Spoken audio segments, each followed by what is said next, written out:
When the Roman Empire collapsed, it left both a strong legacy and a huge void. The Pax Romana, responsible for maintaining peace in the empire, had come to an end. Suddenly, warfare was once more on the rise across the Mediterranean and in Western Europe. Armies which had once feared Roman might now ran roughshod over former fortresses and cut through legions like butter. But this video is not on why the Roman Empire fell. This is about what came after. In particular, how warfare evolved in this newly fractured world as new states formed with borders that continually shifted. Hi everyone, this is Travels with an Archaeologist. I'm the archaeologist, now let's get into the travels. Last episode I focused on ancient sieges, so for this episode I want to focus on medieval ones, because believe it or not, sieges in Europe were largely just not a thing. Yeah, towns and cities had walls, but the fact is, during the Dark Ages, most European conflicts were decided based on open-pitched battle. The sieges that were conducted had been learned from Rome with little advancement. This is because the Germanic kingdoms simply weren't used to it. So while castles and fortifications had a slow but definite start in Europe, most of it was based on old Roman ideas. What really drove innovation in European siegecraft and kicked it into high gear was learning it from a culture that had been dealing with this for thousands of years, the Middle East. So in the medieval era, you needed to go to war. It was a violent world, and there were no better masters of war than crusaders. And because the crusaders were fighting the Christians and the Muslims, what I want to do now is show you some footage from Tunisia and from here in Cyprus and show how the Christians and Muslims both built their architecture, each one to defend against the other. This is where Islamic siege architecture comes in, because it was in needing to take these fortresses that crusaders learned what the best defensive strategies were and how to improve the fortifications of their own castles. And one particularly impressive Islamic fortress is the ribât. Now, here's where I would usually cut to footage of me at a ribât, in this case the one in Monastir in Tunisia. However, as it turns out, all of those videos got lost. I mean, they were from May of 2023 when I was first shooting my videos, and I was quite awkward in them, but still, I'm kind of kicking myself regardless. Now, my photos were preserved, but my video rolls are gone. And since I've already given myself the thumbs down for that, give this video a thumbs up. And subscribe too, and give me some incentive to not be stupid and keep my old videos. With that, let's move on. Ribâts are not castles, nor are they fortified cities. Rather, they're a mix of both. The ribât of Monastir in Tunisia is an excellent example. Arabic ribâts were initially developed much earlier than medieval castles. The Islamic Caliphate had conquered a lot of land from the Byzantine Empire, and there was a serious worry that the empire might take it back. Despite what later history said, the Byzantines were not a weak and decaying empire. Quite the opposite. The Arabs had launched not one, but two massive, all-out sieges of Constantinople, and both had failed spectacularly. The last siege actually caused the fall of the Umayyads, and the defeat was so complete that the Arabs never again attempted to besiege Constantinople. But that didn't mean that Arabs were in retreat. It meant a grand period of fortification and consolidation before Byzantines had a chance to regroup and reconquer. As a result, these ribâts were built along the coastlines to protect from the Byzantine navy. Indeed, there are Arabic accounts of Byzantine ships doing prisoner exchanges here, and merchants were encouraged to take shelter from raids. Knowing that they may have to endure a long siege, these were not so much castles as they were a singular ultra-fortified village. Although the ribât serves many of the same functions as a castle, one singular structure, thick walls, archer windows, and high towers for visibility, it also contains infrastructure that castles don't. In here were schools, kitchens, living areas, and even market squares, all to maintain some semblance of a normal life should the entire population need to huddle inside. Special features European castles lacked. Indeed, this bears all the marks of being a natural development of the earlier ancient fortifications on old cities discussed in my last video, except that here they have made their own citadel rather than just use the natural terrain, mostly because the natural terrain provided little advantage. European castles, meanwhile, largely developed through warfare and defense against each other, meaning most of them were inland. The Motte and Bailey Castle, arising around the later 9th century, tends to be what is usually cited as the precursor to a full medieval castle. However, this is only the case in Western Europe, particularly in France and Britain. Other European nations had their own castle origin stories, and even Japan developed them separately to all of this that I'm discussing in this video right now. The Motte and Bailey was itself a sort of citadel and fortified mini-town, but these early forms were built of wood and not stone, and you can see a rather more simplistic design. Still, such fortifications were the precursors of castles, and they set the architectural standard. It did not mean that Europeans were masters of the siege, but it does also mean they had some experience with it, just not as much as the Arabs or the Middle Easterners. This all changed during the Crusades. With the sudden clash of cultures, both politically and militarily, the Europeans were bound to learn from the Arab and Byzantine architects. Following this, European castles underwent an evolution, suddenly more elaborate, larger, and made of stone, but still being given a distinct European and Christian flair. And all of this emerged from the battlefields of the Crusades. Castle Nimrod in the Golan Heights, which changed hands a few times, is a good example. The first phases of the true castle are Crusader, with vaunted stone ceilings, but it was handed over to Arabs in treaties who undoubtedly learned from Europeans too. It utilized a lot of classic castle features we think of when we see a castle, including a secret entrance which allowed for a quick exit, either to escape or launch a sneak attack on the besiegers from behind. Now, Europeans would obviously take this technology and use it against each other, but let's keep on the theme of the video and stick to the crusading region of Europe. So with that in mind, I'm going to shift gears to look at Khalilieh Castle on Cyprus as a good example. Khalilieh served as the headquarters for the Hospitallers following the fall of Acre in 1291. It's also, apparently, the home to one of the world's oldest wines, which, according to legend, Richard the Lionheart used to toast his wedding, but that wasn't really useful for a defense. Well, actually, maybe it is? I don't know. I suppose you could, lob it over the castle walls and hope your enemies drink it and get drunk, but I can see that going both ways, because drunk people really don't feel as much pain. But anyway, moving on. Here we see it also has thick walls, high towers for visibility, and archer windows. These windows, found in both Islamic and Christian castle architecture, are ideally designed for firing a bow and arrow while minimizing their target area. Here's an example. As you can see, the exit is a very narrow target. Crenellations on the roof serve the same purpose, providing archers with cover while also allowing them a full view, and the view from the top of the castle itself serves a purpose. I absolutely love the tops of castles. You can see everything from up here, and this is why the Hospitallers have chosen this place, Khalilieh, as their capital after the fall of Acre and before they went to Rhodes.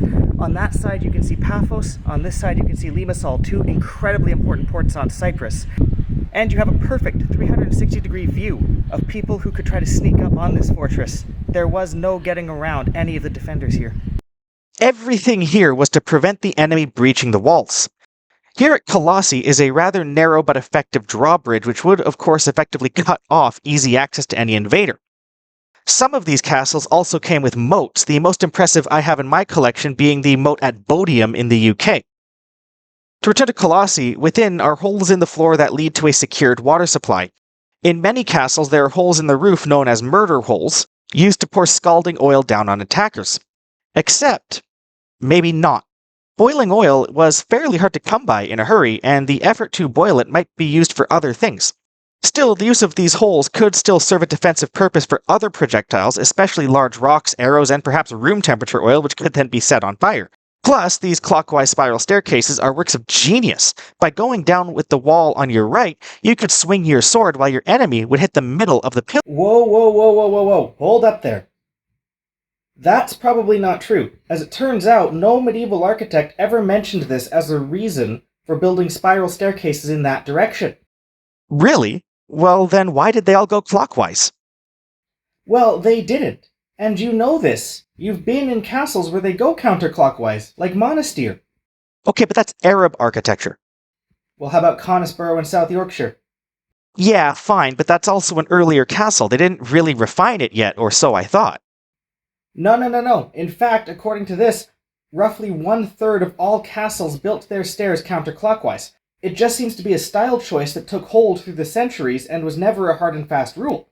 And I mean, it makes sense when you think about it. By the time the enemy's on the stairs, you've pretty much already lost, and while it would be easier to swing right-handed going down the stairs, it's still not exactly easy. You see these steps going down and tile in? Now add about 100 kilos of armor. You're just as likely to fall onto your enemy as swing your sword. So how come so many people believe this then? Because I read this everywhere.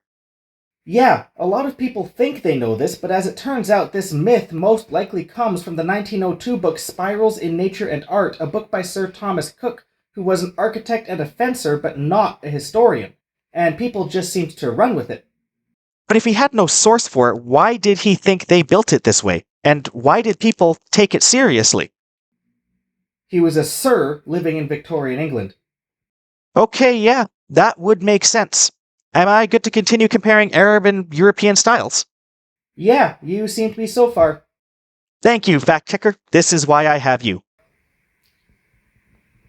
He's only got a 98% accuracy rating, but in fairness, he does do it alone and he never runs the scripts through AI.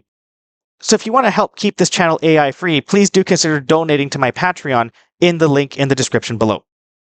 Like ribâts, castles also had everything defenders needed to live and contained chapels for religious needs. As to the call of nature, castle toilets left a little something to be desired. This toilet from Bodiam, England is just one example. But it got the job done. It kept things at least a little sanitary.